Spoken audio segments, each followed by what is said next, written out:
Poverty doesn't kill a person in a single night. It takes everything away, slowly and quietly, first the roof over your head, then your pride, and finally the one thing you still have the strength to love. Delia wound the faded leash around the cold iron post outside the animal shelter. Her hands, the same hands that once held a needle steady over a wound in an operating room, trembled now as she tied a single simple knot. Then she turned her back and walked away, refusing to let herself look back. And had the man in the black car parked across the street not been quietly watching her through the fogged glass, that night might well have been the end of both mother and child. The late November rain in the outskirts of Baltimore didn't fall at lashed. Each drop bit like a needle through the thin coat worn ragged at the elbows. Delia stood in the middle of a parking lot pocked with black puddles, letting the cold seep through shoes gone thin after 2 winters. She no longer felt the cold. Or rather, she forced herself not to feel it. At the other end of the leash, Rocco sat down on the wet concrete. The Neapolitan Mastiff weighed nearly 60 kilos, his face folded into heavy drooping wrinkles, his head as big as an anvil. Any stranger would have stepped back at the sight of him. But now he only looked up at her, his broad tail tapping the ground in a slow, trusting rhythm. He trusted her. That was the part that broke her heart the most. For 3 days, she hadn't eaten, giving the last of the food to her little girl and the dog. That morning, the landlady had changed the locks and thrown their bags out into the hallway when the rent slipped into its 3rd late week. In the car, her 6-year-old daughter slept, slumped across the back seat, with no idea what her mother had driven here to do. Delia had been a good nurse, once, until the day they hung her license up like a verdict, laid the failure of an entire system on her shoulders, and no place would dare hire her again. She understood well the thin line between mercy and the end.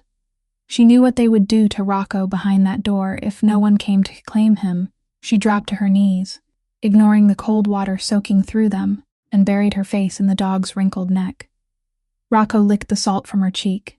"I'm sorry," she whispered into his damp fur. "I'm so sorry, boy." Then she stood. She wouldn't let herself look into his eyes a moment longer, because if she did, she knew she would untie him, and all 3 of them would freeze in that old car before morning came. She took a step, then another. Tie him like that, and he'll strangle himself trying to pull free. A low, rough voice sounded behind her, like a stone rolling along a dry riverbed. Delia froze in the rain and slowly turned around. If Delia's story touched your heart, please leave a like, share it with someone who needs to be reminded that kindness still exists, and subscribe to our channel so we can welcome the next healing stories together. The man did not hurry forward. He stood there for one more heartbeat, letting the rain fall between them, then finally stepped out of the strip of darkness beside the car. He was tall and powerfully built, broad-shouldered beneath a charcoal wool coat, and when the pale yellow light from the rescue shelter fell across him, Delia saw an angular face, a hard jaw, and gray eyes as cold as a lake frozen over in January. He did not look at her. He looked at the dog. Delia took half a step back, her right hand instinctively slipping toward her coat pocket, where she kept the small folding knife that any night shift nurse always carried. She didn't know who this man was. She only knew that in this neighborhood, a man dressed like that, driving a car like that, stopping in the rain to speak to a ragged woman, usually did not bring anything good with him. He moved closer to the iron post, slowly, without once turning his eyes toward her. Rocco stiffened, the fur along the back of his neck rising, a low growl rumbling out of his massive chest. The man stopped just beyond the dog's reach. He did not pull out his hand to threaten him, did not shout, did not step back. He simply slid one hand into the pocket of his coat, took out a piece of dried beef still wrapped in wax paper, peeled it open with 2 fingers, then crouched down until he was level with the dog's eyes. He did not throw the meat. He did not hold it out to force trust. He placed it on his open palm, letting that hand remain still in the cold space between them, and waited. Rainwater streamed down the sleeve at his wrist. He ignored it. Rocco stopped growling. His broad nose snuffled through the air, testing, searching. The dog looked at the meat, then at the man, then back at the meat. He took one hesitant step forward. The leash pulled tight, and at last, when he had made the decision for himself, he lowered his heavy head and took the meat neatly from the man's palm, so gently. He did not touch the stranger's skin. The man still did not move. He only gave a faint nod, as though he had just confirmed something he had already suspected. That was the moment that unsettled Delia most of all. She had prepared herself for a threat, for a man with crude words, for someone who wanted to take advantage of her misery. She had not prepared herself for a man who knew how to let a dog choose trust on its own. He stood, wiped his hand on his pant leg, and for the first time turned to look at her. His gaze swept over her worn-out shoes, the frayed coat, the cheekbones hollowed by hunger, then stopped at her eyes. There was no pity in it, no merchant's kind of scrutiny, only a cold, swift assessment, the way someone might measure the worth of an object. "This is a good dog," he said, his voice deep and flat, neither rising nor falling. "He knows how to wait, he knows how to choose. There aren't many dogs that can be taught that." Delia tightened her grip on the front of her coat. "He is my dog," she answered, trying to keep her voice from shaking. "Or he used to be. I can't afford to keep him anymore." The man glanced toward the sign of the rescue shelter, then toward the old car where the child was sleeping, then back to her. He said nothing for a long while, and that silence felt heavier than any question. "You are going to leave him here," he said. It was not a question. It was a statement. Delia did not answer, her throat closed. She did not need a stranger to say aloud the things she had been cursing herself for all afternoon. "They don't keep dogs in there longer than 7 days," he continued, his voice still even, empty of emotion. "An old dog too big, with a face as fierce as his. No one will take him. You already know that. Who are you?" Delia asked, her voice sharpening in defense. "What do you want?" The man did not answer right away. He looked at Rocco once more, the dog now sitting at his feet, no longer braced with suspicion. Then he looked back at her, and in those gray eyes there was nothing Delia could read. "I am a man looking for a dog that knows how to guard a door," he replied. "And perhaps I've just found him. The question is whether this dog will go without you." The rain kept striking the metal roof of the rescue shelter in a hard, relentless rush. Delia stood rooted in the parking lot, her heart pounding, unable to understand what this man was pulling her into. But she knew one thing. This was not kindness. Men like him did not give anyone anything for free. Delia stood still, letting the man's words hang in the rain without rushing to answer. She had lived long enough in cheap boarding houses to know that when someone with money stopped to speak to someone who had nothing, there was always a price hidden somewhere behind it. She lifted a hand and wiped the rain from her face, keeping her voice flat as she asked, "If you want the dog, just take him. I was going to leave him here anyway. You don't have to pay anything." The man slowly shook his head, as though she had just said something so naive it was hardly worth considering. He said this dog was tied to her. Anyone could tell by the way he glanced back at her every time he finished eating. A dog like that, if he was separated from his owner, would stop eating, would howl all night, would claw at the door until his paws were torn open trying to find his way back.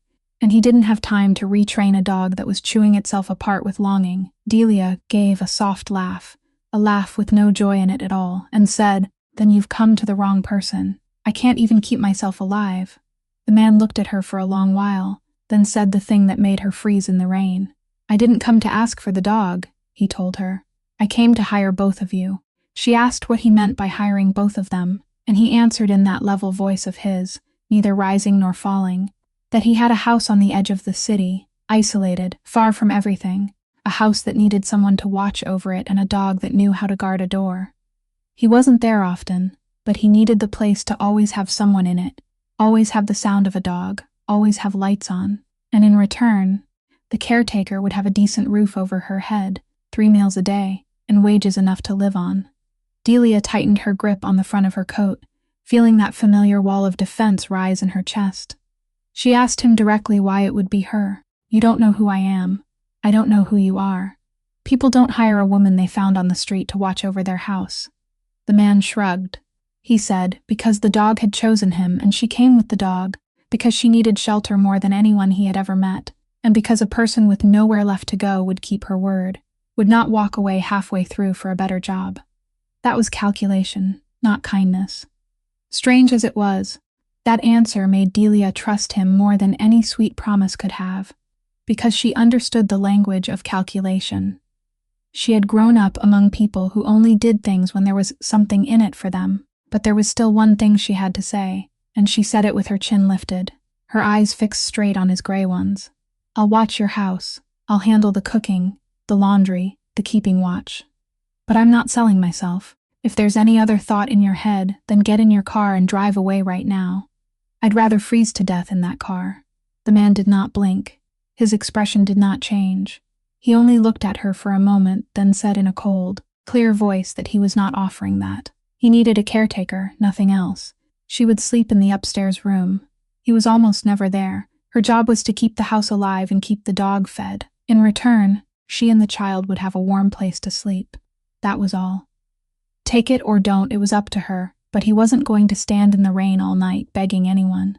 After saying that, he turned and walked back toward the black car, not urging her, not looking back, as though the offer he had just made weighed no more than a scrap of paper he had dropped onto the surface of water. Delia watched that tall shadow move away, then looked down at Rocco, who was gazing up at her with eyes full of trust, then looked toward the old car where her daughter was sleeping. The child having no idea that tonight her mother would make a decision that could change everything. And in that moment, in the skin-cutting rain of November, Delia understood that she was about to wager the last things she had left on a man whose name she did not know. The man had already settled behind the wheel, the car door closed, but the engine had not started yet.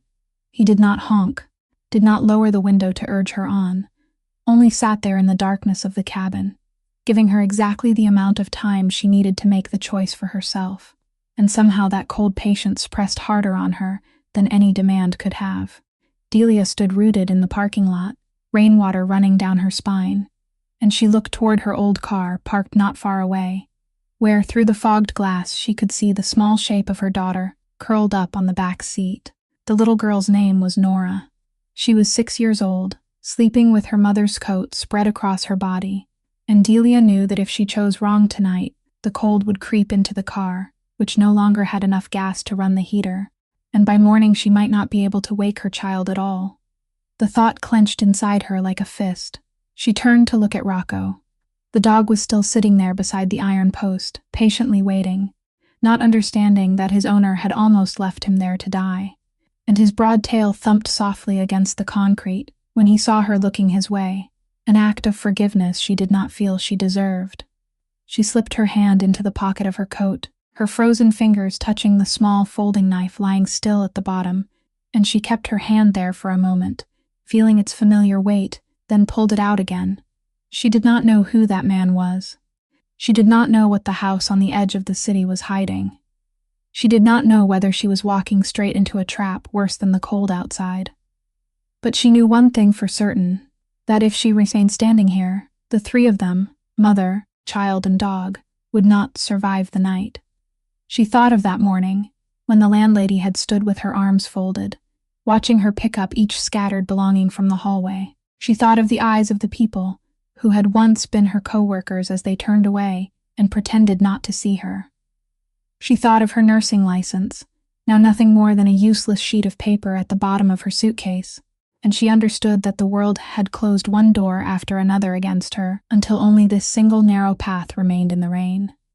Delia walked to the iron post, knelt down, and this time untied the knot that her own hands had tied less than half an hour earlier. The faded leash slipped free from the cold iron bar, and Rocco immediately stood, pressing his heavy head into her shoulder, as though he had known all along that she would come back. She rose, led the dog across the parking lot toward the old car, opened the door, and gently lifted Nora, still drowsy, with the coat wrapped around the child's body. The little girl only murmured "Mother," then sank back against her shoulder and went on sleeping, knowing nothing.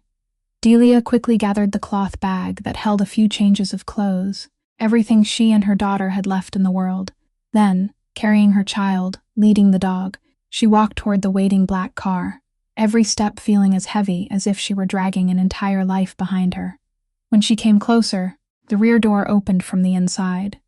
The man had reached back and released the lock without saying a word. Delia laid her daughter down on the back seat, let Rocco jump in and settle neatly at the child's feet like a warm shield, then sat in the front seat, closed the door, and at last the engine started with a deep, muted rumble. She stared straight ahead, both hands clenched in her lap, and said in a hoarse voice that she didn't even know his name. The man guided the car out of the parking lot, the headlights cutting through the rain, and he answered with one clipped word, "Silas." That was all. No last name, no explanation. Delia nodded, leaned back against the seat, and let the car carry her away from her old life and into something she could not possibly foresee. The black car drove for nearly an hour, leaving behind the crowded rows of boarding houses, then slipping through roads that grew emptier and emptier, until on either side there were only bare trees and darkness. Delia sat still for the entire ride, her eyes never leaving the rearview mirror, where she could see Nora still sleeping deeply with Rocco curled at the child's feet. She asked nothing more, and Silas said nothing either. There was only the steady sweep of the windshield wipers and the sound of rain tapping against the roof of the car, laying a tense silence between them. When the car finally turned onto a dirt road that climbed a gentle slope, Delia saw the house appear beyond the trees. A 2-story wooden house, standing apart in the middle of a wide stretch of land, its downstairs windows spilling out the kind of warm yellow light she had not seen from the outside of a home in a very long time. The car had barely stopped when the front door opened, and an older woman stepped onto the porch with a hurricane lamp in her hand. She was short and solidly built, her silver hair pinned neatly into a bun, her face marked by the kind wrinkles of someone who had lived through many winters. She looked at Silas, then at the soaked woman carrying a child in her arms, and did not ask a single question. She simply set the lamp down, reached out to take the heavy cloth bag from Delia's hand, and said in a warm, husky voice for them to come inside, child. Because if the two of them stood out in this weather much longer, both mother and daughter would fall ill, and she would take care of the rest. She introduced herself as Odessa, the woman who had looked after the house for many years, and the way she spoke, the way she immediately reached out to brush the wet strands of hair from Nora's forehead, made something inside Delia's chest loosen, even though she still did not dare let down her guard. Odessa led mother and child up to a small room on the upper floor, a room where the fireplace had already been fed with glowing coals, where a thick blanket had been spread across the bed, and when Delia laid Nora down on the mattress, the little girl woke for a moment, her sleepy eyes opening as she looked around the warm room. Then her tiny hand stroked the soft blanket, as though she could not quite believe the feeling beneath her palm, and she whispered, asking her mother if this was a dream, and what kind of bed could be so soft. Delia had to bite down hard on her lip to keep her voice from breaking. She bent and kissed her daughter's forehead, telling her it was not a dream, sweetheart, and that tonight she should sleep well. Nora smiled in deep contentment, pulled the blanket up to her chin, and within moments she had slipped into the deepest sleep she had known, after many weeks spent curled on the freezing seat of a car. Rocco climbed up and lay at the foot of the bed, breathing out a long, satisfied huff, and for one brief moment, that small room held everything a home needed to have. But Delia did not sleep. When her daughter's steady breathing had blended with the soft crackle of the fire, she sat on the edge of the bed, her back straight, her ears listening to every sound in this unfamiliar house.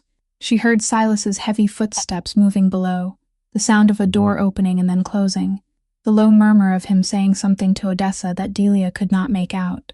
She walked to the window, gently lifted the curtain, looked down into the dark yard, and saw the black car still parked there.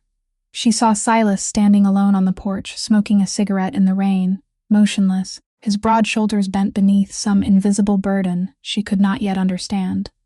She looked around the warm room, looked at her daughter sleeping peacefully, and instead of feeling safe, she felt unease creeping in, because in all her life, no one had ever given her anything this decent for free, and bitter experience had taught her that every beautiful gift carried a hidden price somewhere. She simply had not seen it yet. She sat back down on the edge of the bed, pulled the small folding knife from her pocket, and placed it beneath the pillow within reach. Then she stayed awake, keeping watch over the darkness, waiting for morning, refusing to let herself believe in a good thing, whose reason for arriving in her life she still did not understand. The first few days passed faster than Delia had expected, and she set herself to work the very next morning without needing anyone to remind her, because she understood that a person who had been given shelter had to prove she deserved that shelter. So she swept, cooked, washed clothes, wiped every dust-filmed pane of glass, and every task she did was neat and devoted, as though it were the last shift of her life. Odessa showed her where the firewood was kept, how to build the stove so the warmth spread evenly, where the stored provisions were kept in the cellar, and between the two women there quickly formed a quiet understanding, the wordless kind of affection shared by people who had known what hardship meant. Nora adapted to the new house with the innocent ease of a 6-year-old child who had never had a yard to run in, and every afternoon, when the pale sunlight fell across the grass behind the house, she would chase Rocco around the old oak tree, laughing brightly as the huge dog pretended to slow down so she could catch him. Then both of them would tumble onto the lawn, the little girl wrapping her arms around the dog's thick, folded neck and burrowing into him, while Delia stood by the kitchen door looking out, allowing that rare moment to warm her, a little before other signs drew her back into caution. Because the longer she stayed in this house, the more Delia realized that something was not right beneath its peaceful surface. Silas was rarely there. He came and went at hours no one could predict, and on many nights she heard tires grinding over the dirt road long after midnight, the soft closing of a car door, the sound of more than one set of footsteps entering the study on the ground floor. Then that door would close, and low, heavy voices would drift out, not clear enough for her to make out the words, but cold enough to raise the hair at the back of her neck. There were phone calls she accidentally heard half of when she brought in coffee, and Silas's voice then was entirely different, no longer flat and weary, but sharp as a razor. He spoke in short sentences about someone needing to be reminded, about a debt that had to be collected, about a man who had crossed a line, and every time he saw her step in, he would stop speaking at once, cover the receiver, and look at her with those expressionless gray eyes, until she set the cup down and quietly withdrew. She noticed the men who came by from time to time. They never entered through the front door, never stayed long, and all of them carried the same bearing, the bearing of men who were always glancing over their shoulders, always standing close to an exit. And whenever Silas spoke, they lowered their heads and listened with a mixture of obedience and fear that Delia had seen before in patience when a doctor delivered terrible news. One morning, while cleaning the parlor, she picked up something cold and heavy from beneath a chair, an object she recognized at once as something that did not belong to the life of an honest businessman. She placed it back exactly where it had been, with trembling fingers, pretending she had never seen anything, her heart pounding hard inside her chest. She began fitting those scattered pieces together, the strange hours, the cold voices, the fear in the eyes of the men who came and went, and slowly a question took shape inside her mind, a question whose answer she was afraid to discover, who the man who had given her and her child this roof really was, and what true price she was about to pay for that kindness. She looked out at the yard, where Nora was still laughing freely in the afternoon sun beside the dog, and for the first time since stepping into this house, Delia felt afraid, not for herself, but for the little girl who was growing day by day in the middle of a place Delia was beginning to believe was hiding a dark secret. The night when all of Delia's suspicions turned into an ice-cold truth came at the end of the second week. After Nora had fallen deeply asleep upstairs, and Odessa had gone back to her own room behind the kitchen, while Delia lingered on the ground floor to put away the last of the dishes that had just dried. She heard the sound of several cars rolling up the dirt road at the same time. Not one car as usual, but 3 or 4 engines following one another, their headlights flashing through the gaps in the curtains. And instinct told her to turn off the kitchen light and press herself into the darkness beneath the stairs, where she could see without being seen. The front door opened, and Silas stepped in first. Behind him came several men she had never met, and in the middle of them was a man about 40 years old, held close on both sides by 2 others. He wasn't tied up, but the way he walked, his shoulders sagging, his feet dragging across the wooden floor, showed that he knew exactly where he was being taken, and that there was nowhere left for him to run. They led him into the study. The door closed, but this time it did not shut completely. A narrow gap remained, and Delia knew she should go upstairs at once, knew she should cover her ears, knew she should pretend she had never been there at all. But her feet seemed nailed to the floor, and she stood there in the dark, listening. Silas's voice carried through the crack in the door, and it was unlike any voice she had ever heard from him before.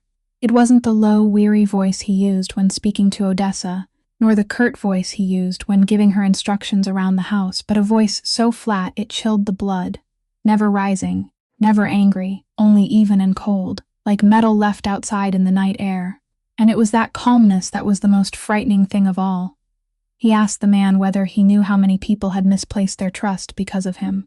He spoke of names, of numbers, of promises broken, and his voice did not strain once, but every sentence he said made the other man stammer and beg. The man's voice broke into pieces of fear. He called Silas by name. He swore that he could make things right, that he still had a family, and Delia heard the sound of his knees giving way against the wooden floor.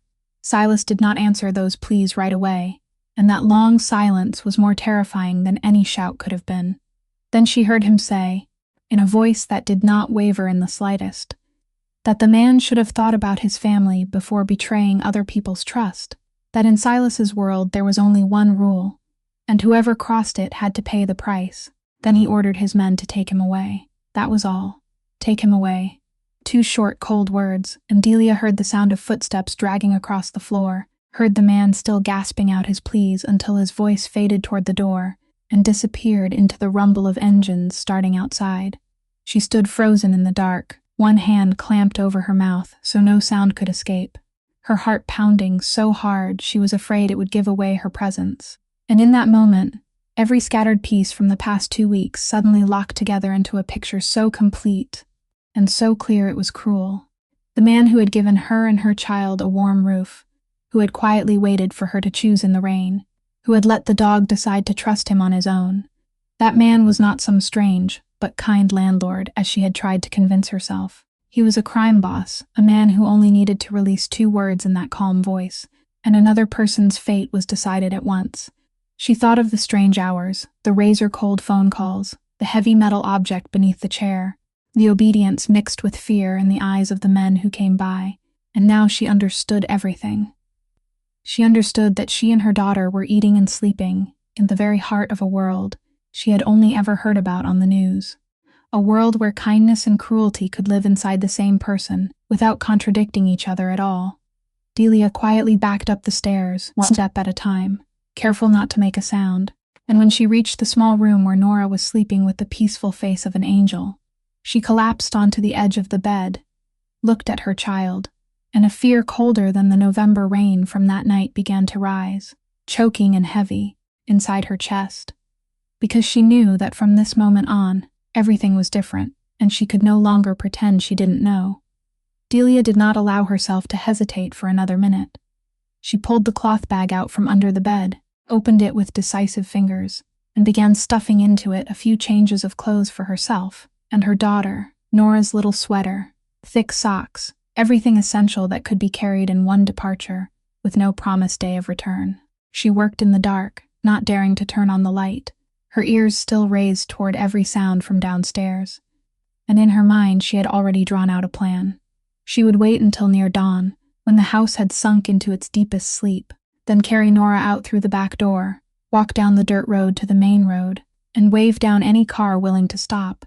Anywhere would do, as long as it was far from this place, far from that flat, dead voice that had haunted her mind all night.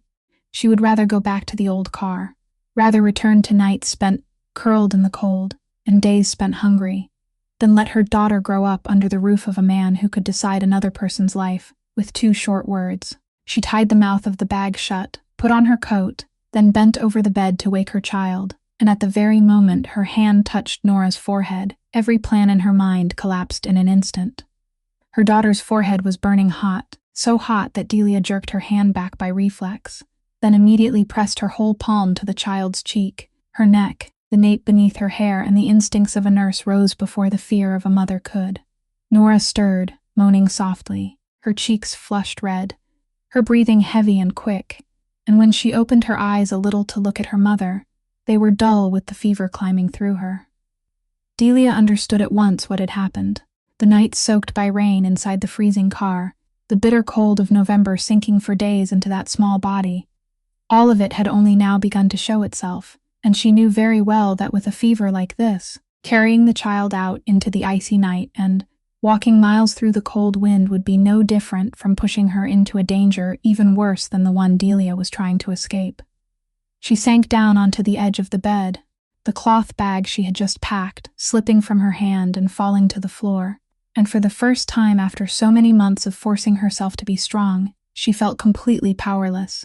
She was a nurse. She knew exactly what her child needed. She needed fever medicine. She needed to be wiped down with warm water. She needed to be watched hour by hour. But Delia did not have a single pill in her pocket, did not have $1 to buy one, did not even have a thermometer to know how high the fever had risen. And that bitter contradictions tightened around her heart, that the hands which had once helped save more people than she could count in an operating room were now empty in front of her own child. She dipped a cloth into the pitcher of water on the table, wrung it out, and laid it on her daughter's forehead. She pulled away some of the thick blankets so the child's body could release heat. She did everything she could with nothing but her bare hands.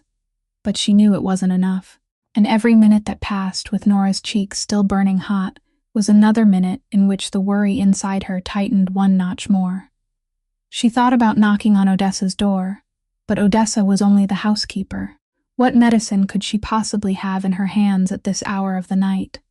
And then the thought appeared in Delia's mind, a thought she immediately wanted to push away, that the only person in this house with the ability and the means to help her child right now was the very man she had been trying in every possible way to flee from half an hour earlier. Delia sat there, caught between two choices that both frightened her. On one side, the fever burning through her only child. On the other, the need to beg for help from a crime boss whose cruelty she had just seen with her own eyes, and she bit down hard on her lip, looking at Nora's flushed face, knowing that her pride and fear no longer mattered at all. Only the child lying there mattered now. In the end, motherhood won over fear, and Delia carried her child in her arms down the stairs, no longer thinking about her plan to escape, no longer thinking about what she had just witnessed, thinking only of the fever burning through the little girl in her embrace. She knocked on the study door, the door she had sworn tonight she would never go near again, and when Silas opened it, he was still wearing the same clothes as before, his face marked by the exhaustion of a long night, but his eyes changed at once when he saw the limp, flushed child in her arms. "She has a high fever," Delia said, her voice shaking but firm. "I don't have medicine. I don't have anything. I know who you are now, and I don't care. I just need help for my daughter, please."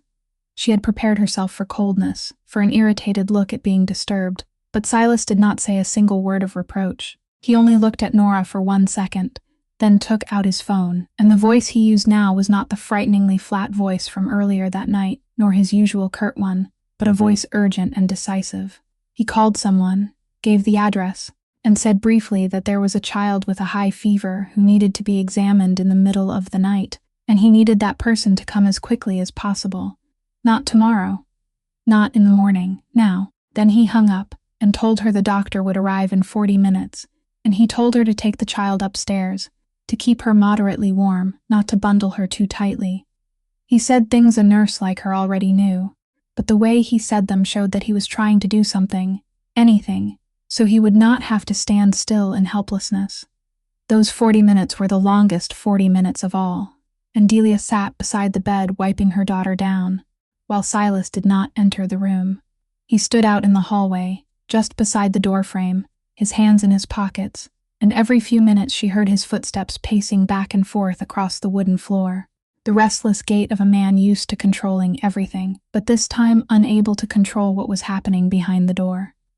At times he stopped at the threshold, as if he meant to step inside, then stopped himself again, as though he did not know what he was allowed to do in this private moment between mother and child, as though tenderness was a language he had forgotten how to speak a very long time ago.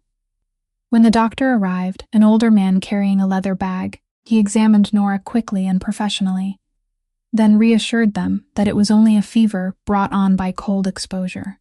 Nothing dangerous, that she only needed fever medicine and a few days of rest before she would be well again. And when those words were spoken, Delia felt her shoulders sag with relief, and through the gap in the door, she also saw Silas's broad shoulders in the hallway loosen slightly, a reaction so small it was almost impossible to notice. But she noticed it. The doctor left medicine behind, gave careful instructions, and went away.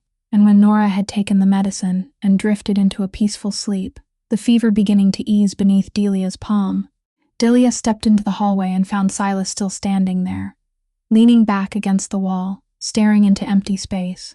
She meant to thank him, but he spoke first, and what he said made her freeze. He said the child would be all right, then fell silent for a moment, and added in a voice so low she almost did not hear it, that no child deserved to be cold.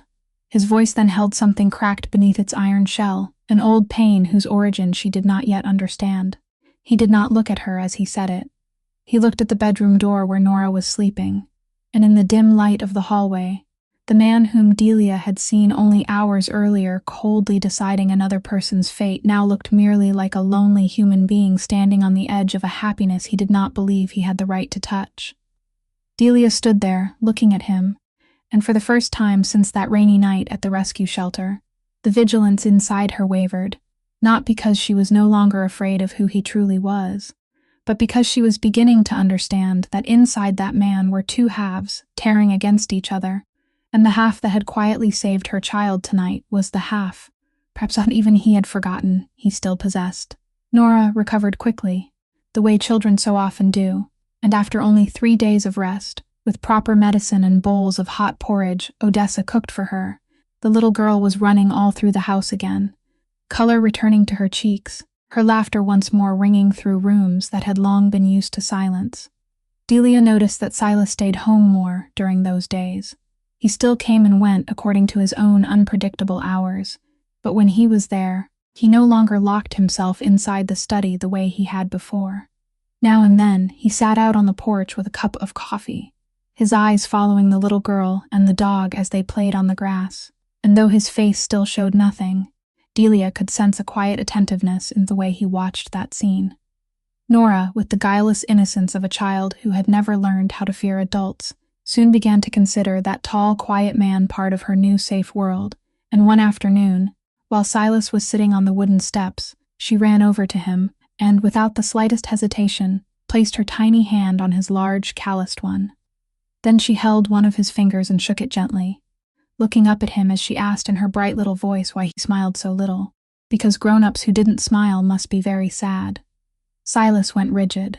That whole massive body of his suddenly became strangely awkward, and he looked down at the small hand holding his finger as though he did not know what to do with such closeness, as though it had been far too long since anyone had touched him without bringing fear or calculation with them.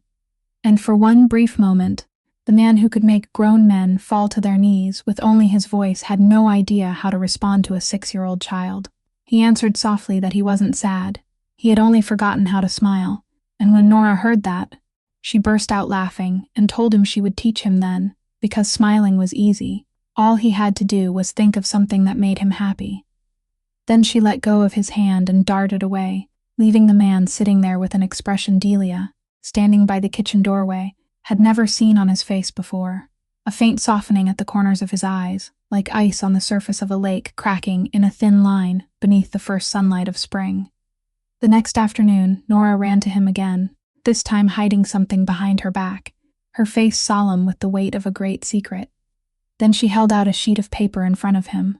On it was a drawing made with crooked strokes of colored pencil, the clumsy lines of a child, showing a house, a tree, a huge dog, and 3 people standing hand in hand, a woman, a little girl, and a very tall man. The little girl told him that this was their house, and that she had drawn him too, and that he was the tallest one.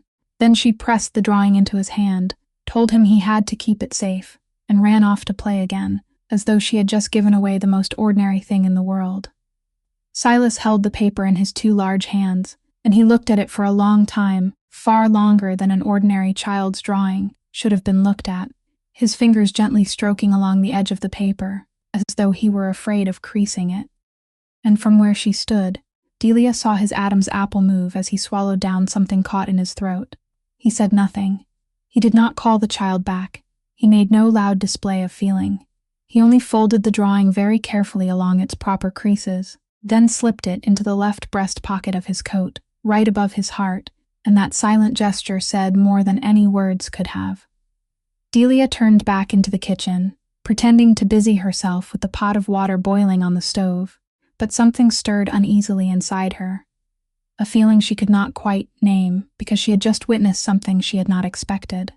That powerful and ruthless man, the one she had once planned to flee from in the middle of the night with her child in her arms, could be moved so deeply by the small hand of a child and a sheet of paper drawn with colored pencils. And she began to wonder, not who he was, but what had happened in his life that a man who knew how to cherish innocence so gently had chosen to live in a world so cold. At the end of the second-floor hallway, beside the room where Delia and her daughter were staying, there was a door she had noticed from the very first day. A dark wooden door that was always locked, a door that was never opened, and each time she cleaned near it, she passed by quickly, because Odessa had gently told her early on that it was a private room, that she should leave it as it was and need not concern herself with it. Delia was not someone who pried into other people's affairs. She had lived long enough to understand that some doors were best left closed, so throughout the past weeks, she had never once asked about it aloud.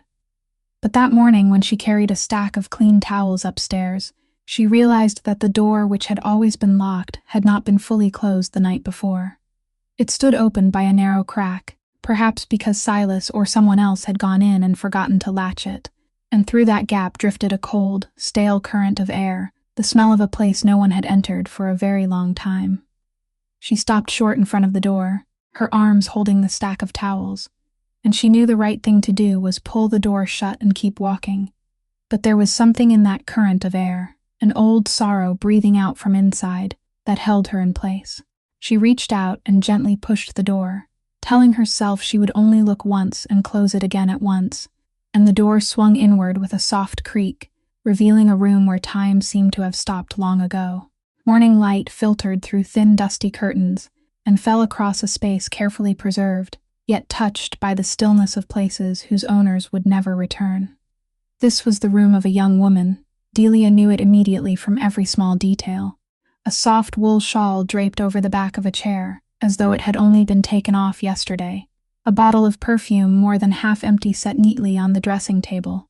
A guitar standing silently in the corner, with a fine layer of dust resting over strings no one had touched in a long time. On the table was a framed photograph, and Delia stepped closer, her heart beating slowly and heavily.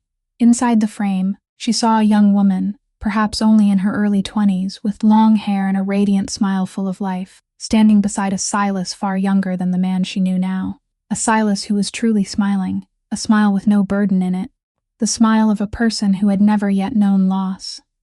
She studied the two faces in the photograph and saw something similar in the bridge of the nose and the corners of the eyes, the resemblance of people who shared the same blood, and a vague understanding began forming inside her, though she did not yet dare give it a name.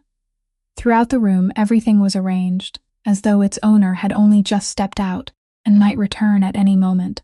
The blanket and pillows smooth, the books lined neatly on the shelves, a small pair of shoes placed beside the foot of the bed, everything wiped clean with not a speck of dust, in the places hands would usually touch. And it was precisely that careful tending, that effort to preserve untouched a space whose person had been lost, that made Delia feel more choked than she would have if the room had simply been abandoned. She realized someone still came in here regularly, still cleaned, still kept everything exactly as it had been on the last day, and she understood that this was not the room of someone alive, but a place of remembrance, a small shrine a man had built to hold on to what he could not hold. She stood there among the traces of a life that had gone out, and suddenly felt as though she had trespassed into something so sacred and private she had no right to touch it. She quickly set the stack of towels down and was about to step back out, and at that exact moment she heard footsteps behind her, heavy, slow footsteps that had stopped at the threshold. She spun around and found Silas standing there, motionless, his face drained of all color, his usually cold gray eyes looking at her and then at the room behind her with an expression she had never seen before. It was not anger, as she had feared, but something broken and bare, the pain of a wound exposed before another person, and both of them stood rooted in that suffocating silence, neither able to say a single word. Delia spoke first, her voice reduced to a hoarse whisper. She said she was sorry, that the door had already been open, that she hadn't meant to intrude, and she was about to step out, but Silas did not move from the threshold. He still stood there blocking the way, his eyes fixed on the framed photograph on the dressing table, and for a long while he said nothing at all. His silence was so heavy that Delia did not dare move. Then he stepped into the room, slowly passing her as though she were no longer there, and stopped in front of the photograph. He lifted his large hand, and those calloused fingers gently touched the glass over the smiling face of the young woman, a touch so light it seemed almost afraid of breaking something. Then Delia heard him speak in a deep, hoarse voice stripped of all its coldness. He said her name was Hannah, his younger sister, 9 years younger than him. Delia stood still, not daring to breathe too loudly, and Silas went on, each sentence broken, as though every word had to be pulled up from someplace very deep and very painful. He said that after their parents died, there had only been the two of them left to lean on each other. He had done everything to raise her, even things a decent man should never do. He had stepped into this world one step at a time, telling himself he only needed enough money to feed Hannah, to send her to school, to give her a life he had never had, and then he would stop. But that world never let anyone stop. He fell silent for a moment, his fingers still resting on the frame, then said she had nothing to do with the things he did. She was only a girl who loved music, who dreamed of standing on a stage. But his enemies did not care whether she was innocent or not. They only needed to know that she was his weakness. And one night, when he wasn't there, when he was busy handling the very things he had thought would protect her, they found her. Silas did not describe what had happened. He did not need to, and Delia did not want to hear it, because the silence after those words said everything. In that silence she saw the man's broad shoulders tremble once, then lock rigid again, like a levee straining not to break. He said softly that by the time he got there, it was already too late. He said he could still remember, with terrible clarity, the helplessness of holding her in his arms and being unable to do anything anymore. Those same hands that had made so many people tremble with fear, unable to hold on to the life of the only person he had loved in this world.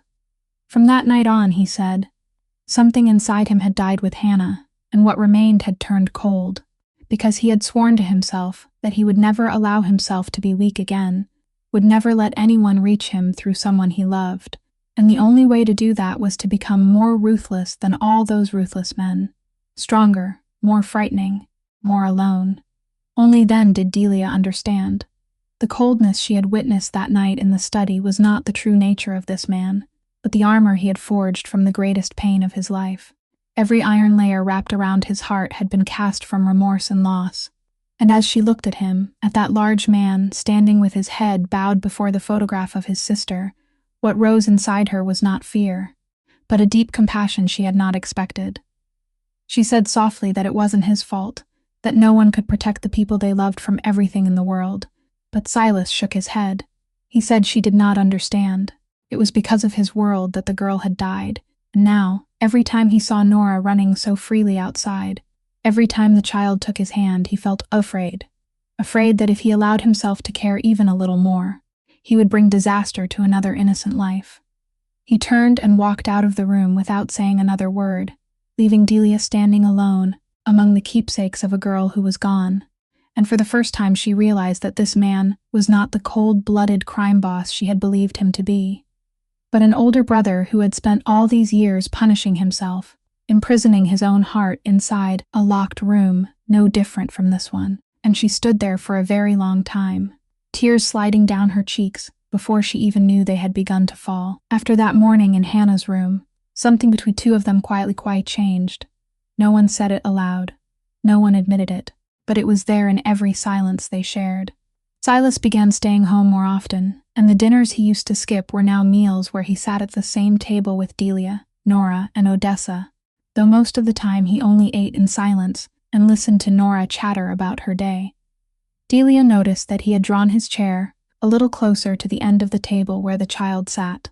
She noticed that he ate more slowly whenever Nora asked him some silly little question, and she noticed that now and then the corners of his mouth would lift slightly, not like quite becoming a smile, but no longer the cold straight line it had been before. One evening, when the weather had turned cold, Delia carried a pot of hot soup out from the kitchen, but her grip was careless, and her hand brushed against the burning side of the pot. She nearly dropped it, and before she could react, Silas had risen sharply and taken the pot from her hands. His hand touched hers for one brief moment, and both of them froze. Then he quickly pulled back, set the pot on the table, and turned away as though nothing had happened. But that touch left a strange warmth on her skin, and she had to go back into the kitchen for a while before she could steady herself. He also began noticing small things that a man like him would never once have bothered with before. One afternoon, He brought home a bag full of coloring books and new pencils for Nora without asking anything, simply set it on the table and walked away. Another time, Delia discovered that her thin, frayed coat had disappeared from its hook, and in its place hung a thick, warm coat in the very same spot, with no words attached, no gesture that would force her to thank him, as though he wanted to give without wanting anyone to know that he had given. Delia understood the meaning of those quiet gestures, and precisely because she understood them, her heart felt all the more unsteady, because she realized she was slowly beginning to wait for the moments when he came home, beginning to watch the door in the late afternoon, beginning to listen for the sound of tires on the dirt road with a feeling she did not dare name. One night, after Nora had fallen asleep and Odessa had gone back to her room, Delia stayed by the fireplace, sewing up a tear in her daughter's sweater. Silas came in, and instead of going straight upstairs as he usually did, he stopped, sat down in the chair across from her, looked at the fire for a long while, then quietly asked if she ever regretted it, if she regretted getting into his car that rainy night instead of choosing another road. Delia stopped her needle, lifted her eyes to him, and answered honestly that she did not know. There were nights when she was afraid of this place, afraid of the things she had seen. But there were also mornings when she looked at her daughter sleeping peacefully in warmth, and she felt grateful, and she could not separate those two feelings from each other.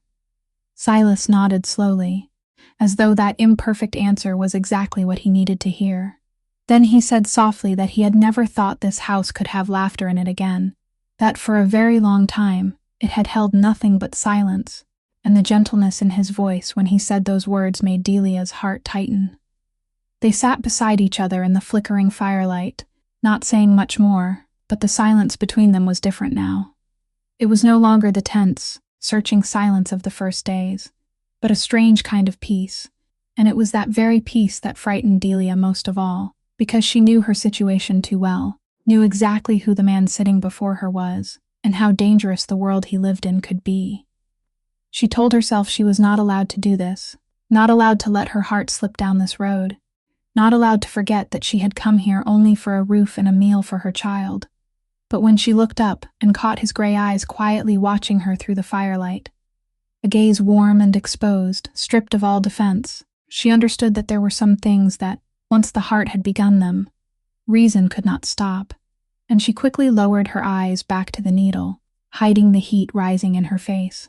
The fragile peace in the house on the edge of the city did not last long, because the world Silas belonged to never allowed anyone to remain undisturbed for very long. Delia began to notice the change in him before she understood the reason. The late-night phone calls started increasing again. His voice behind the study door grew tighter, more urgent, and there were nights when she saw the light in his room, burning until dawn, his shadow printed against the curtain, standing motionless for hours like a man waiting for something terrible to come. One afternoon, when she brought coffee in, she accidentally heard one name repeated again and again in the conversation between Silas and an older man she guessed was his right-hand man, the name Merrick Vance. And the way they spoke that name, with caution and heaviness in their voices, was enough for her to understand that the man who carried it was a serious threat. From the fragments she overheard in the days that followed, Delia slowly pieced the picture together.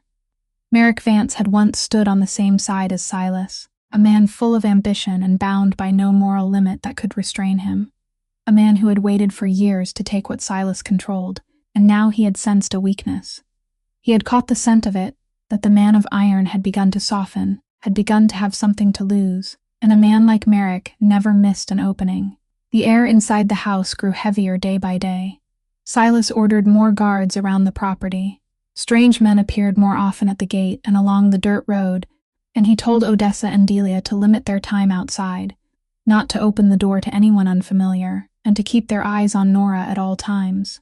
It was that last instruction that chilled Delia's heart, because it confirmed the thing she feared most, that this danger was not aimed only at Silas, but could spread to everyone living under his roof. And in that moment she thought again of Hannah's story, thought of the fear he had confessed, that the moment he allowed himself to care for someone, his enemies would turn that person into a target. She went to him one evening and asked him directly what was happening, told him she had the right to know if her daughter was in danger. and instead of brushing her aside as she expected, Silas looked at her for a long while, then admitted that there was a man trying to take everything from him, and that man would stop at nothing. He told her in a low, grave voice that he would not let anything happen to her or Nora, that he had already lost one person because of his own carelessness, and he would never let that happen again. And in his eyes then, Delia saw a steel-hard resolve mixed with an old fear that had never faded. She wanted to believe him, and a part of her did believe him. But she was also clear-headed enough to understand that in this world, a man's promise, no matter how strong that man might be, was not a sturdy shield against those willing to trample every rule. Delia did not sleep that night. She sat beside Nora's bed, watching her daughter sleep, the child's small hand still loosely clutching the corner of the blanket, and she felt a familiar tearing rise inside her, the instinct telling her to take her daughter far away from this place before it was too late. Wrestling against a newly born feeling that held her there, and against the harsh truth that she had nowhere to go, and not a dollar with which to begin again, she looked out the window, where the shadows of the guards moved silently through the night, and she understood that the house, which had once been a warm refuge, was slowly becoming a fortress under siege, and the name Merrick Vance, though she had never seen his face, had already begun to cast its darkness over everything she had only just begun to dare hope for. It happened one morning when Delia drove into town to buy medicine and a few things for Nora. The first time she had left the property after weeks of being told to stay inside the house, and at first she did not notice anything unusual, until she stopped in the parking lot in front of the pharmacy and saw in the rearview mirror a dark-colored car parked not far away, with two men sitting inside who did not get out. She tried to steady herself, telling herself perhaps she was imagining things. She went into the pharmacy, bought what she needed as quickly as she could, then stepped back outside. But when she drove away, the other car also began moving behind her, keeping a steady distance through every turn, and the survival instinct that had once helped her make it through the worst neighborhoods now rang a cold alarm bell inside her head. She did not drive straight home. Instead, she circled through several busy streets, stopped at a small market, and pretended to go in for groceries, and only when she was certain she had shaken off the tail did she drive back, both hands gripping the steering wheel until her knuckles turned white, her heart pounding hard the entire way. When she reached the house, she went straight to the study to find Silas, and the moment he saw her pale face, he shot to his feet. When she told him about the car that had followed her, she saw something in his eyes darken, a cold anger mixed with the fear he had been trying to bury for so long. He questioned her very carefully, what color the car was, how many men there were, what the license plate looked like, how far they had followed her, and each answer she gave made his jaw tighten a little more, because he understood at once what Delia had only begun to sense dimly, that Merrick had found his new weakness, that his enemy now knew there was a woman and a child in this house whom he cared about, and in Silas's world, that kind of care was no different from a target painted red. Silas slammed his fist down hard on the desk, and for the first time Delia saw him reveal such violent emotion. Then he turned away and stood silently by the window for a long while, his shoulders rigid, and when he turned back, his face had returned to the frightening calm of a man who had just made a difficult decision.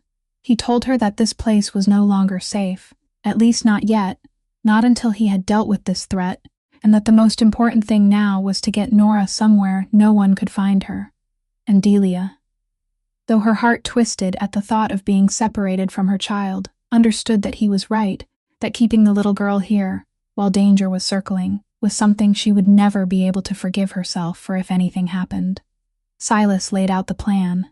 Odessa had a cousin living in a quiet small town far away, a place completely separate from his world, and no one knew of that connection. Odessa would take Nora there and care for the child as though she were her own flesh and blood until everything settled down. The adults sat together and discussed every detail, how to make the trip quietly, when to leave, which route to take, who would escort them, and in the way they planned together to protect the child, Delia recognized something gentle in the middle of the danger, that this man was treating her daughter's safety as though it were the most important thing in the world, and she knew it was not calculation.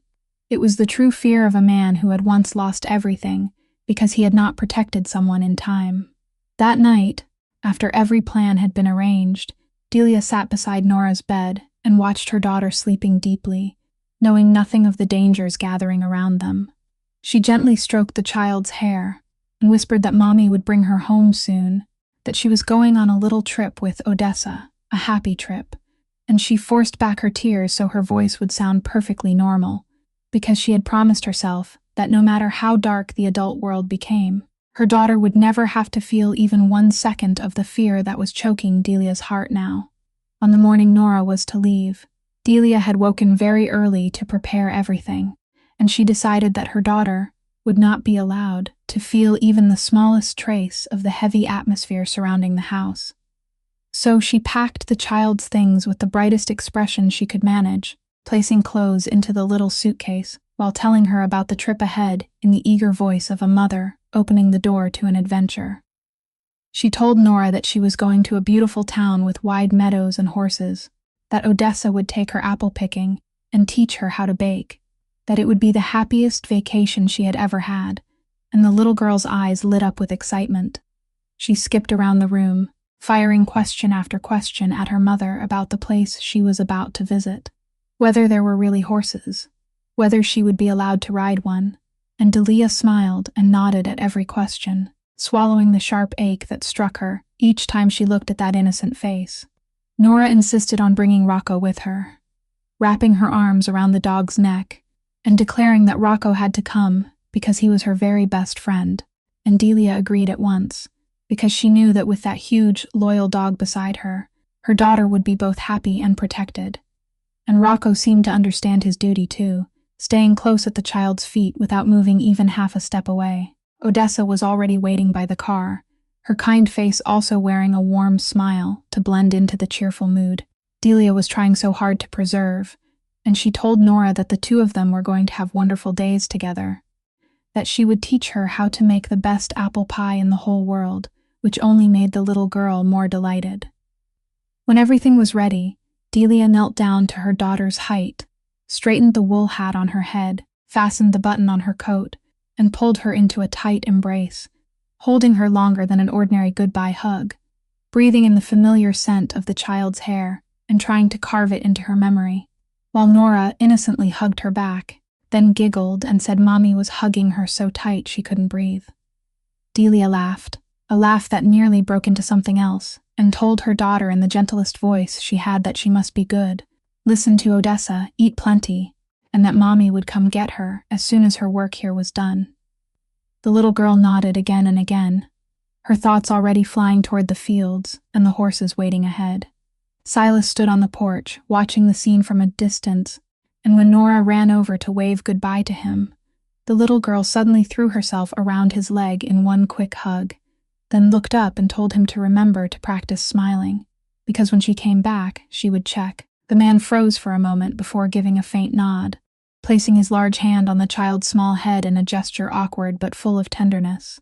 The car began to move. Nora sat by the window, waving nonstop, her radiant face pressed to the glass, Rocco sitting beside her with his big head raised, and Delia stood in the yard waving back, keeping the smile on her lips until the car had disappeared completely beyond the bend in the dirt road. Only when the car was gone from sight, when she was certain her daughter could no longer see her, did Delia finally let her shoulders collapse, and the tears she had been holding back all morning slipped silently down her cheeks.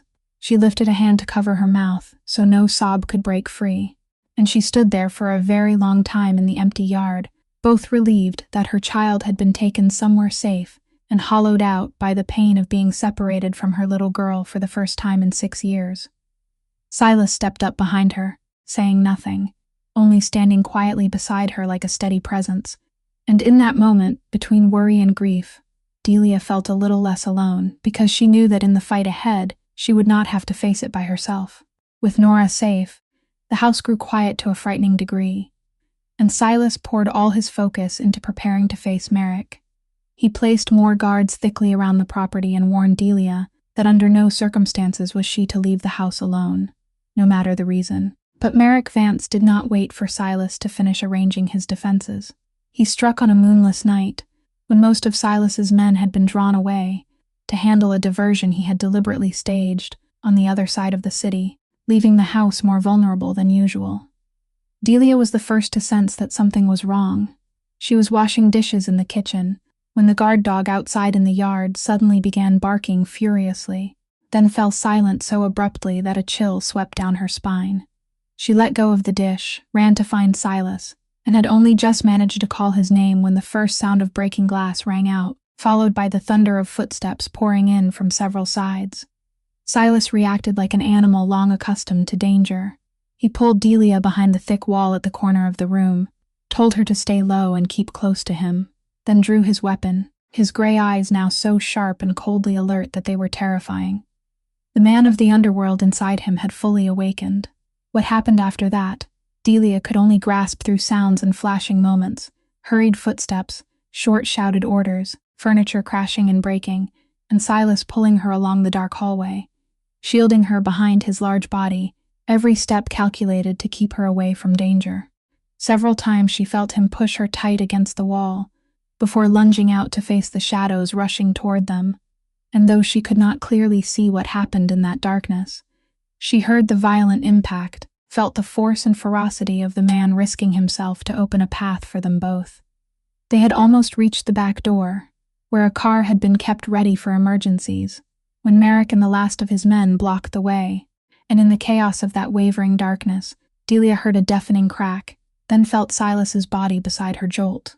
He staggered but still forced himself to stay upright, still pushed her behind him to shield her, and with an extraordinary effort, he fought back fiercely enough to make the attackers falter, then retreat when they heard the blare of the cars carrying Silas's men racing back.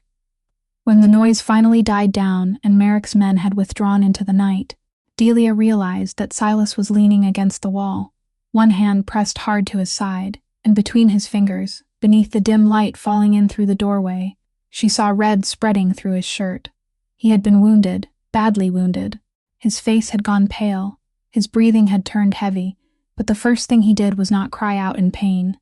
He turned to her and asked in a broken voice whether she was all right, whether she had been hurt anywhere, and that question, asked while he himself was collapsing, made Delia's heart clench. She caught him at once before he could fall, using all her strength to support that massive body, and in that moment every fear inside her vanished, giving way to a cold clarity she had thought she had lost on the day she left the operating room. She ordered the men who had just returned to help her carry him inside and lay him down, and her voice rang out clear and firm, no longer the voice of a frightened caretaker, but the voice of a medical worker standing before a life or death emergency. Because she knew that taking him to a hospital now was impossible, and that the only person who could keep this man alive tonight was no one else but the pair of hands the whole world had once rejected. They carried Silas into the kitchen, the room with the large wooden table and the brightest light in the house, and Delia immediately turned that place into her emergency room. With one decisive sweep of her hand, she cleared everything off the table, then ordered the men, standing frozen in panic, to lift him onto it, careful with his back, and keep him lying straight. Her voice rang through the kitchen without the slightest tremor now. It was clear and commanding, the authority of someone who knew exactly what she was doing when everyone else only knew how to be afraid. And strangely enough, the men who had only ever obeyed Silas now followed her orders without hesitation, because in that life or death moment they recognized that the small woman before them was the only one still able to keep a steady head. She demanded cooled boiled water, clean towels, the strongest thread and sewing needle in the house, a bottle of hard liquor, and any first aid supplies they had. Then she rolled up her sleeves and washed her hands carefully under water so hot it reddened her skin, the motion carved into her flesh and blood through all her years in the profession, the motion her hands still remembered, even after her license had been hung over her like a sentence. She cut away the fabric around Silas's wound, exposing where the bullet had lodged in his side, and she quickly assessed the situation with a professional eye, locating the bullet, judging which blood vessels were in danger, how much blood he had lost, how much time was left, all the cold calculations a medical worker must make in an instant in order to wrestle life back from death. Silas was still conscious, his face white as paper, his lips dry and cracked, and he looked at her as she bent over him with eyes full of pain and absolute trust. He rasped, asking whether she could do it, and Delia stopped for 1 second, looked straight into his eyes, then answered in a firm voice that he was not going to die in this kitchen. Not tonight, not while she was here, and he had to trust her, had to endure it, because what came next would hurt badly. She poured the strong liquor over the wound to disinfect it, and Silas's entire body jerked from the searing pain, a strangled groan breaking from his throat, the muscles in his arms tightening as he forced himself to hold still. Delia pushed a tightly rolled towel into his mouth and told him to bite down on it, not to try to swallow the sound, just let the pain pass through. Then she began. The hands once rejected by an entire system, the hands no hospital would dare hire anymore, now moved over the body of the most powerful man she had ever known with astonishing precision and calm. She worked to remove the bullet, to stop the bleeding, to stitch closed each layer of torn tissue, every stitch steady and sure. And through it all, she kept speaking to him in a low, stable voice, telling him to hold on, telling him to breathe evenly, telling him to think of something that made him want to live. She spoke of Nora, of the promise the child had made to come back and check whether he had learned how to smile, and in his eyes, dimmed by pain, she saw a thread of light clinging to life. Sweat ran down her forehead, strands of hair stuck to her cheeks, but her hands did not tremble once. And in that silent kitchen, where only the wounded man's heavy breathing and the soft clink of tools touching one another remained, Delia completed work that should have required an entire surgical team, with nothing but her bare hands, a few crude supplies, and every finest lesson her profession had ever taught her. When the final stitch was tied, when the bleeding had stopped and Silas's breathing gradually steadied, only then did Delia allow herself to step back. She placed both hands on the edge of the table to keep herself upright, and she looked at the man lying there, the man an entire underworld feared, now alive because of the very hands society had thrown away as useless. Something had been completely overturned in that kitchen. The person who had once stood in the rain begging for a roof over her child's head, the person who had been treated as a burden, a failure, a woman no place dared take in, had tonight become the one holding the life of the most powerful man in her hands. And in that exhausted moment, amid the smell of antiseptic and the pale yellow light, Delia suddenly understood something that years of humiliation had blurred. A person's worth did not lie in a license hung on a wall, or in whether the world accepted them, but in what they could do for another human being at the hour of greatest need. And her hands, though rejected, had never lost that the makeshift operation had saved Silas's life. But the real battle had only just begun, because by the second night the wound began to infect, and a high fever came crashing over him, dragging him down into endless waves of delirium. Delia did not leave his bedside for even a moment. She pulled a chair beside the bed and sat there through the long nights, watching over every change in his face, and while the body of that iron-willed man struggled against the burning heat, the hard armor he had built around himself for so many years also slowly began to melt away, revealing the hidden person underneath, the person no one had ever been allowed to see. He spoke in his fever, broken words that at first carried no clear meaning, and then, little by little, Delia realized he was calling a name, the name Hannah. He called it again and again, his voice hoarse and full of longing, and she sat there listening in silence, her heart tightening with every breath. In the fever, Silas was no longer the powerful crime boss who made others tremble. He had become an older brother reaching desperately for the younger sister slipping away from him. He muttered, "Apologies." He said he was sorry for coming home too late. He said he should have been there, that he should never have left her alone, and each broken sentence cut into Delia like a blade, because she was witnessing a man who had been gnawing on his remorse for years, without once being able to speak it aloud to anyone. At times he thrashed as though trying to run toward someone he had to save. Delia had to place her hand on his shoulder to keep him still, softly telling him that it was all right, that it was over now, and strangely, her voice seemed to soothe him, his struggling quieted, and his face softened a little beneath her hand. She cooled him with damp cloths, cared for him through every feverish rise and fall, and in the stillest hours of the night, when the whole house had sunk into darkness, and only the labored breathing of the sick man remained, Delia sat there looking at his face and felt something inside her change forever. She had once been afraid of this man. She had once seen him as dangerous and cruel. But now, seeing him at his weakest and most exposed, hearing the deepest confessions of guilt spill from his unconscious mind, She understood that all that cold hardness was only the shell a shattered heart had wrapped around itself, so it would never have to be wounded again. She thought of herself, of the way she too had built her own walls after losing her work and her dignity, the way she too had learned not to let herself hope so. She would not have to be disappointed, and she realized that between her and this man there was a strange kind of kinship. They were both wounded people who had learned to survive by denying their own pain. One night, when the fever reached its peak, Silas suddenly opened his eyes in that state between waking and delirium, his dull gray eyes looking at her as if he did not know who she was, and he rasped, asking if she was Hannah, if she had come back. The question made Delia's tears spill over before she could hold them back. She took his burning hand in hers, and instead of correcting him, she only whispered that he had done everything he could, that it wasn't his fault, that it was time he forgave himself. And though she did not know whether he could hear her, she saw a tear gather at the corner of his eye, roll down toward his temple, and then he closed his eyes and sank into a sleep more peaceful than any he had known on all the nights before. Delia sat there, her hand still holding his, and she stayed awake through one more night, not because of the duty of a caretaker, and not only because of the responsibility of someone who had once worked in medicine, but because of something deeper than that, a bond quietly formed between two wounded souls. And when the dawn of the fourth day began to break, when she placed her hand on his forehead and felt that the fever had finally retreated, Delia lowered her head to the edge of the bed, exhausted and relieved, understanding that she had not only pulled one man back to life, but perhaps had also helped a heart frozen for so many years begin to thaw with its first drops. Silas recovered slowly but steadily, and with each passing day Delia's hands helped him grow a little stronger. She changed his bandages, supported him as he practiced taking his first steps around the room, forced him to eat bowls of porridge even when he grumbled that he was not a child. But between the two of them there was now something entirely different from before.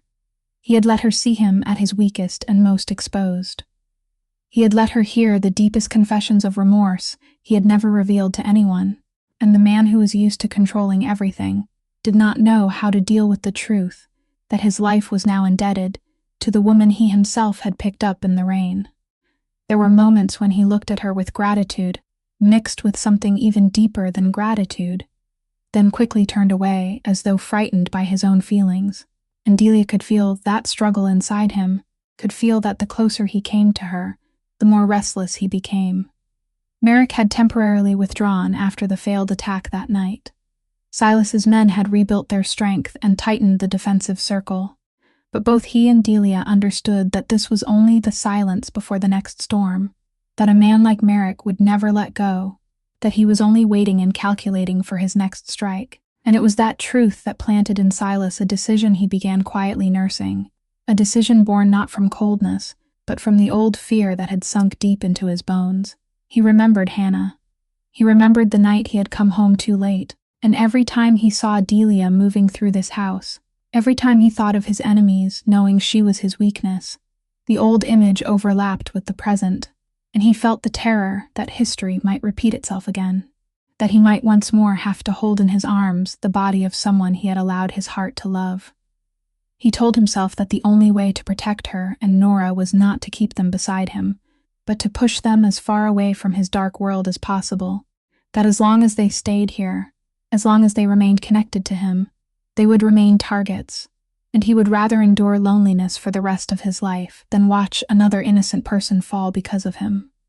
One afternoon, when Delia brought medicine into the room, she found him sitting at the desk with an unusually brooding expression, several papers and a thick envelope laid out before him.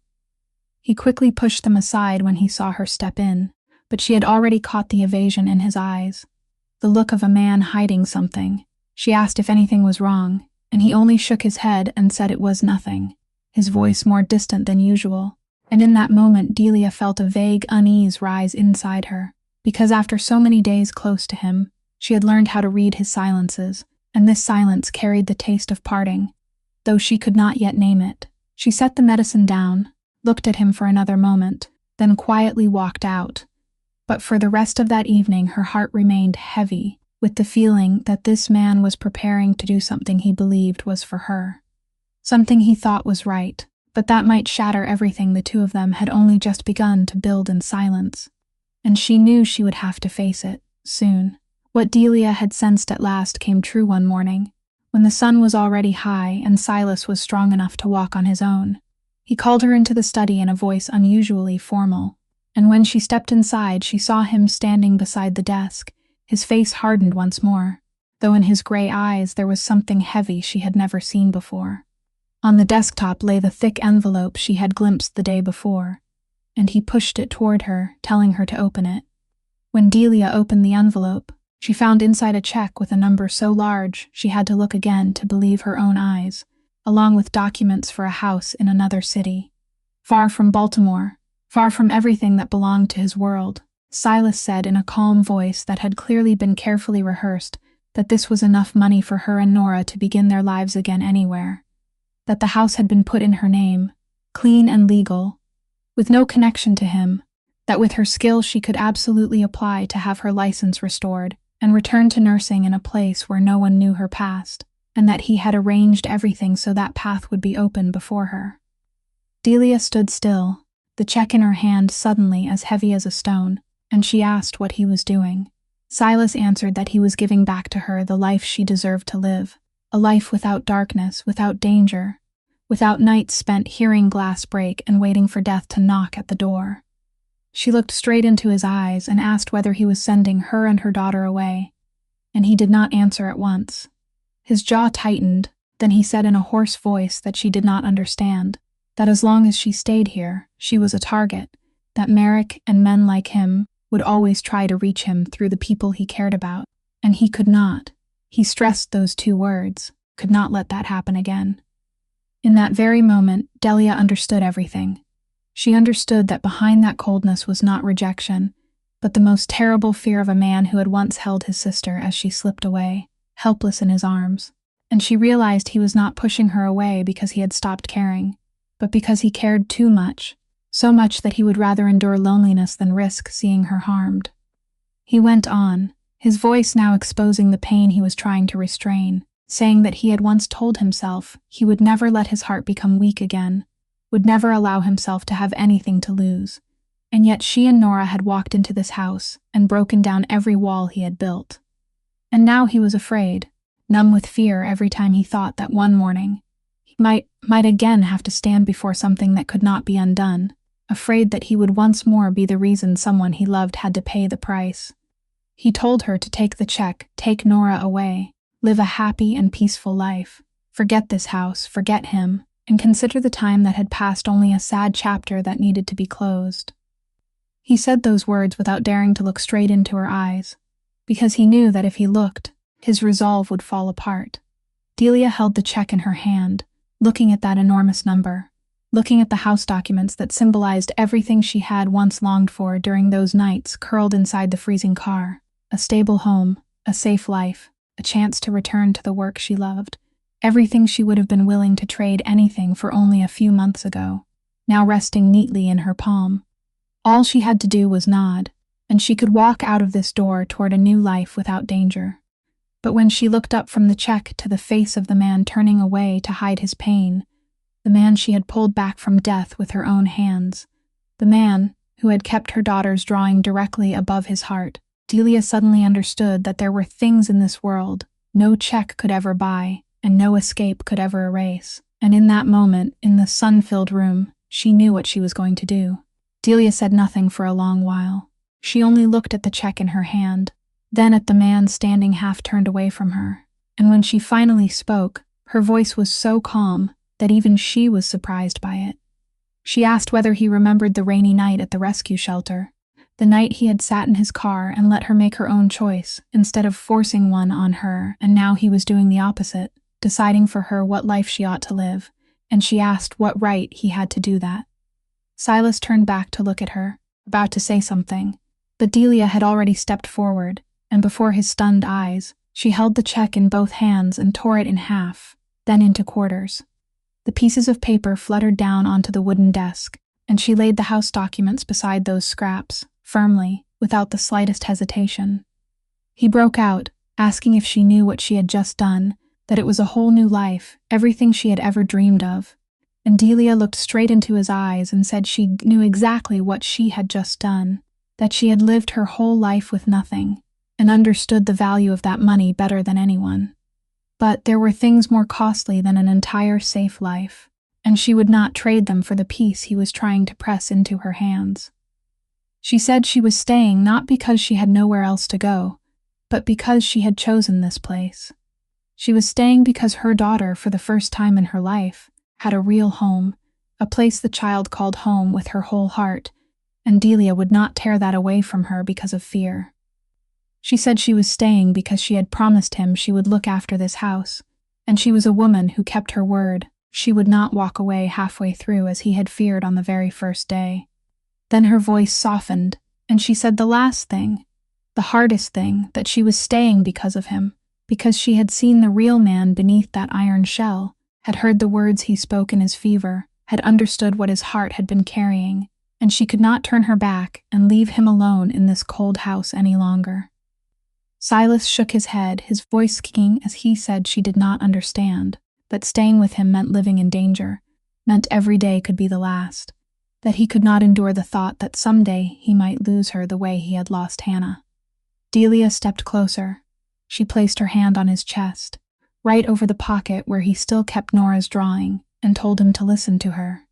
She was not Hannah, and what had happened to his sister was not a destiny that would repeat itself with everyone he loved. He could not spend the rest of his life pushing people away in order to punish himself for a mistake that should have been forgiven long ago. She told him that loving someone did not mean locking them inside a glass cage to protect them, but facing life with them, becoming stronger together, and that she would rather live a dangerous life with him than a safe life that was empty. She had weighed it for herself, and this was her choice, not his. Tears rolled down her face as she spoke those words, but her voice did not tremble, and her eyes did not look away. She stood there, small before the vastness of him, yet steady as a mountain, and Silas looked at her, looked at the torn scraps of the check on the desk, looked at the woman who had pulled him back from death and was now refusing the very escape he had given her. And he realized that for all these years he had mistaken strength for never allowing himself to be weak, while the woman before him was the one who was truly strong, strong enough to choose love even while knowing its cost. Slowly, he lifted his hand and placed his large palm over hers, where it rested against his chest, holding it tightly as though afraid that if he let go, she would vanish. And in that moment, amid the torn pieces of another life she might have chosen, two wounded people finally stopped running from what their hearts had known for a long time. Silas held her hand against his chest for a long time, and when he finally spoke, the voice of the man who had once made so many others tremble now shook like a taut wire on the verge of snapping. He said that in all his life, he had never begged anyone for anything, had never allowed himself to depend on anyone, and yet at this moment there was only one thing he wanted to beg of her. Please, never let him have to regret not being brave enough to keep her. He confessed that from the rainy night, when he had seen her tie the dog to the post and turn away, something inside him had stirred after so many years of sleeping still, that he had lied to himself and called it only a transaction, told himself he only needed a dog and a caretaker, when the truth was that he had longed to hear laughter in this dead, silent house again, to feel that he was still a human being, and not only a name that made other people afraid. Then he let go of her hand, stepped to the desk, and what he did next made Delia understand that these were not empty promises from a man overcome by emotion. He opened the drawer, took out his phone, called the most trusted right-hand man he had, and right in front of her, in a voice that had regained its familiar decisiveness, he ordered preparations to begin for handing over everything he controlled. He said he would step away, would transfer power to the people he trusted in an orderly way, would cut off, one by one, every tie to the underworld he had lived in for so many years. The man on the other end must have been stunned, and Delia heard Silas add that he knew this was dangerous, knew that a crime boss trying to leave was never a simple matter, that there would be men like Merrick waiting to take advantage of the gap in power. But he had made his decision, and he was ready to face every risk on that road, because for the first time in many years he had found a reason worth beginning again, instead of merely existing. He hung up, turned back to Delia, and told her that he could not promise the road ahead would be smooth, could not promise there would be no danger tomorrow, because pulling himself free from a world like that took time and would come at a price. But he promised that from this moment on, he would spend the rest of his life becoming a man worthy of the choice she had just made for him, a man Nora could proudly call part of her family. Delia listened to every word he said, and she understood the true meaning of what had just happened, that a man who had built his entire existence on power and ruthlessness was now willingly giving it all up, not because he had been forced, not because he had been defeated, but because of love and because of the longing to redeem himself. And she knew this was the hardest thing a man like him could do, harder even than facing an enemy, because it required him to let go of the very armor that had kept him alive for so many years. She stepped forward, and this time she was the one who reached out and wrapped her arms around him, holding that large body whose wound had not yet fully healed, and she felt him go rigid for a brief instant because of a closeness that had been foreign to him for far too long. Then slowly, those powerful arms circled back around her, hesitant at first, then tightening, as if he had finally found an anchor after a lifetime of drifting. He lowered his head, rested his forehead against the crown of her head, and Delia heard him let out a long, trembling breath, the breath of a man who had finally set down the burden he had carried on his shoulders for years, without daring to share it with anyone. And in each other's arms, in that room still scattered with the torn scraps of an escape she had refused, two wounded people whom life had driven to the edge in different ways finally found in one another what both had lost long ago, a home not made of wood or stone, but of understanding, a place to belong. Silas murmured into her hair that he would call Odessa and bring Nora home, that it was time for this family to be reunited. And when she heard the word family come so naturally from the mouth of that once lonely man, Delia smiled through her tears, because she knew that no matter how many trials still waited ahead, they would face them together, and no one would have to stand against the darkness alone anymore. 3 years passed as swiftly as water beneath the pilings of a pier, and the house on the edge of Baltimore was no longer a silent fortress hidden behind the trees, but had become a true home, filled with laughter every afternoon. Silas had done exactly what he had declared on that sun-filled morning years before. He withdrew from the underworld with all the wisdom and patience he possessed, transferring everything in the least destructive way possible, and though that road had not been easy, though there had been dangerous nights and prices to pay, in the end he managed to free himself from the whirlpool that had bound him for so many years. Now he ran a legal port transportation company, a trade he already understood thoroughly.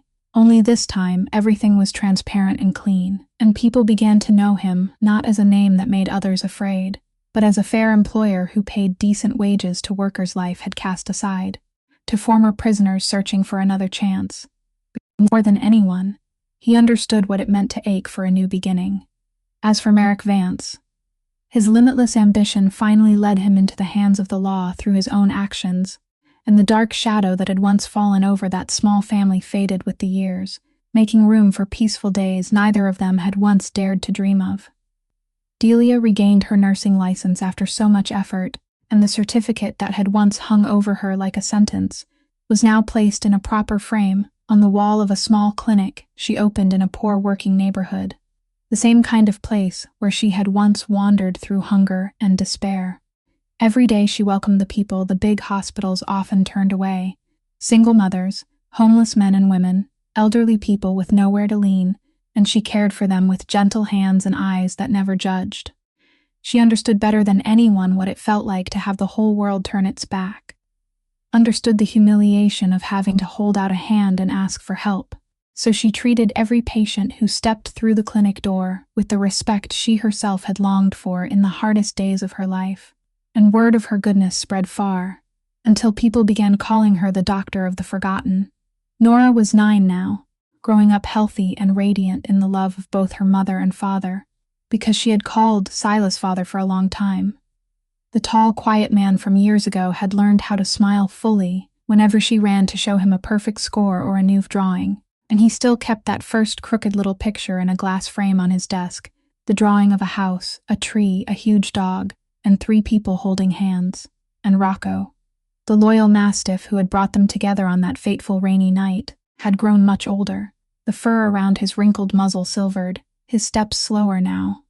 He could no longer run after Nora around the oak tree, and instead he often lay stretched across the porch in the afternoon sun, his half-closed eyes contentedly following the girl as she played in the yard, guarding this family in the private way of an old friend who had fulfilled the most important mission of his life.